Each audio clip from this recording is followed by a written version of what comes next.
ನಮಸ್ತೆ ಎಲ್ಲರಿಗೂ. ಇವತ್ತು ಬೆಂಡೆಕಾಯಿ ಗೊಜ್ಜು ಮಾಡೋಣ ಅಂತ ಹೇಳಿದ್ದೀನಿ. ಅದಕ್ಕೆ ಬೇಕಾಗಿರ್ತಕ್ಕಂಥ ಇಂಗ್ರೀಡಿಯೆಂಟ್ಸ್ನ ನೋಡ್ಕೊಳ್ಳೋಣ. ನಾನು ಬೆಂಡೆಕಾಯಿನ ತೊಳೆದು ನೀಟಾಗಿ ಒರೆಸಿ ಈ ಥರ ಕಟ್ ಮಾಡಿಟ್ಕೊಂಡಿದ್ದೀನಿ. 1 kg ಬೆಂಡೆಕಾಯಿ ಇದೆ. ಇದು ಮಾಡೋದಕ್ಕೆ ಬೇಕಾಗಿರ್ತಕ್ಕಂಥ ಇಂಗ್ರೀಡಿಯೆಂಟ್ಸ್ನ ನೋಡ್ಕೊಳ್ಳೋಣ.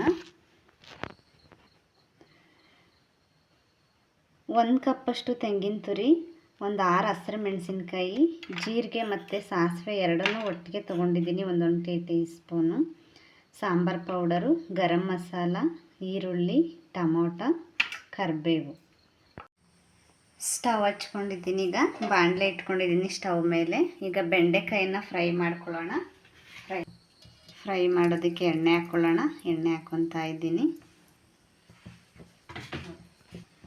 ಈಗ ಬೆಂಡೆಕಾಯಿನ ಹಾಕ್ಕೊಂಡು ಒಂದು 5 ನಿಮಿಷ ಎಣ್ಣೆಯಲ್ಲಿ ನೀಟಾಗಿ ಫ್ರೈ ಮಾಡ್ಕೊಳ್ಳೋಣ, ಹಸಿ ಸ್ಮೆಲ್ ಹೋಗೋ ಥರ.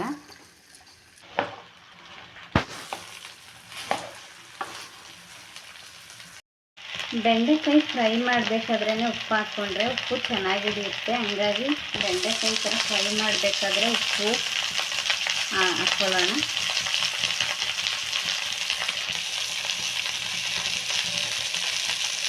ಫ್ರೆಂಡ್ಸ್, ನಾನು ಖಾರದ ಪುಡಿ, ಅಚ್ಚ ಖಾರದ ಪುಡಿ ಅಲ್ಲಿ ತೋರಿಸಿಲ್ಲ ಇಂಗ್ರೀಡಿಯೆಂಟ್ಸಲ್ಲಿ. ಸ್ವಲ್ಪ ಅಚ್ಚ ಖಾರದ ಪುಡಿ ಕೂಡ ಹಾಕ್ಕೊಳ್ಳೋಣ. ಉಪ್ಪು ಖಾರ ಬೆಂಡೆಕಾಯಿನ ಫ್ರೈ ಮಾಡಬೇಕಾದ್ರೆ ಹಾಕಿದ್ರೆ ಚೆನ್ನಾಗಿರುತ್ತೆ, ಟೇಸ್ಟ್ ಚೆನ್ನಾಗಿರುತ್ತೆ.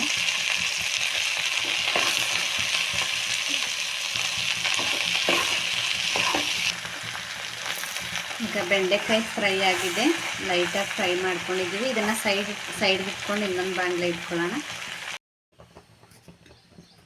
ಈಗ ಬಾಣಲೆ ಇಟ್ಕೊಂಡಿದ್ದೀನಿ, ಸ್ಟವ್ ಮೇಲೆ ಎಣ್ಣೆ ಹಾಕೋತಾ ಇದ್ದೀನಿ. ಸಾಸಿವೆ ಜೀರಿಗೆ ಹಾಕ್ಕೊಳ್ಳೋಣ.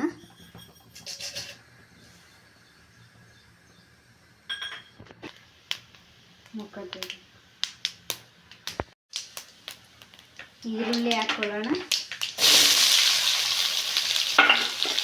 ಕರಿಬೇವು ಹಾಕೋತಾ ಇದ್ದೀನಿ.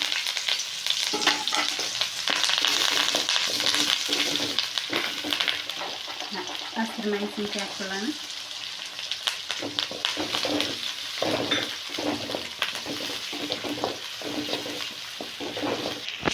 ಟೊಮೊಟೊ ಹಾಕ್ಕೊಳ್ಳೋಣ.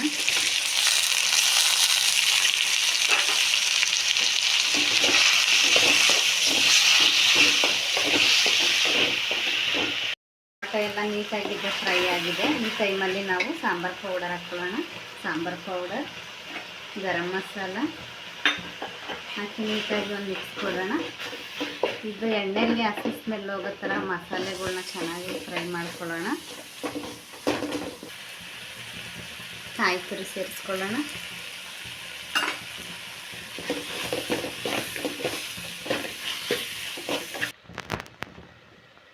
ಈಗ ಎಲ್ಲ ಹಸಿ ಸ್ಮೆಲ್ ಹೋಗಿದೆ. ನಮ್ಗೆ ಎಷ್ಟು ನೀರು ಬೇಕೋ, ನಾವು ಈಗ ಮಾಡ್ತಿರೋದು ಬೆಂಡೆಕಾಯಿ ಗೊಜ್ಜಲ್ವ, ಗೊಜ್ಜಿಗೆ ಎಷ್ಟು ನೀರು ಬೇಕೋ ಅಷ್ಟು ನೀರನ್ನು ಸೇರಿಸ್ಕೊಳ್ಳೋಣ.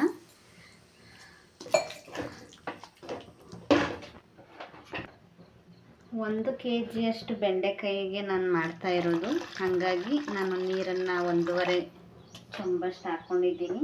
ಮೀಡಿಯಮ್ ಸೈಜ್ ಚೊಂಬಷ್ಟು. ಇದು ಒಂದು ಸ್ವಲ್ಪ ಕುದಿದ ಮೇಲೆ, ಕುದಿಯಕ್ಕೆ ಬಂದಾಗ ನಾವು ಬೆಂಡೆಕಾಯಿಯನ್ನು ಸೇರಿಸ್ಕೊಳ್ಳೋಣ.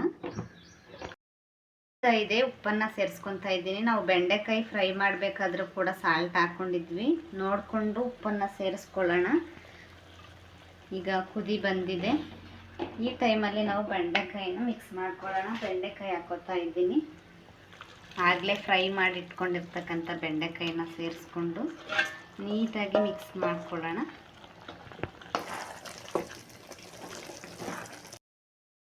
ನಿಮಿಷ ಸಣ್ಣ ಊರಿನಲ್ಲಿ ನಾವು ಬೇಯಿಸ್ಕೊಂಡ್ರೆ ನೀಟಾಗಿ ಕುಕ್ ಆಗುತ್ತೆ, ತುಂಬ ಟೇಸ್ಟಿಯಾಗಿರುತ್ತೆ. ಈ ಥರ ಪ್ಲೇಟ್ ಮುಚ್ಚಿಬಿಟ್ಟು ಈಗ ಒಂದು 6ರಿಂದ 7 ನಿಮಿಷ ಬೇಯಿಸ್ಕೊಳ್ಳೋಣ. ಈಗ ರೆಡಿ ಆಗಿದೆ ಬೆಂಡೆಕಾಯಿ ಗೊಜ್ಜು. ನೋಡಿ ಎಷ್ಟು ಚೆನ್ನಾಗಿ ಬಂದಿದೆ. ಈಗ ಸರ್ವ್ ಮಾಡ್ಕೊಳ್ಳೋಣ. ಸರ್ವ್ ಮಾಡ್ಕೊತಾ ಇದ್ದೀನಿ. ಮುದ್ದೆಗೆ, ಅನ್ನಕ್ಕೆ, ಚಪಾತಿಗೆ, ರೊಟ್ಟಿಗೆ ಎಲ್ಲದಕ್ಕೂ ತುಂಬ ಚೆನ್ನಾಗಿರುತ್ತೆ. ಸರ್ವ್ ಮಾಡ್ಕೊಂಡಿದ್ದೀನಿ. ವಿಡಿಯೋ ಇಷ್ಟ ಆದರೆ ಲೈಕ್ ಮಾಡಿ, ಶೇರ್ ಮಾಡಿ, ಸಬ್ಸ್ಕ್ರೈಬ್ ಮಾಡಿ. Thank you.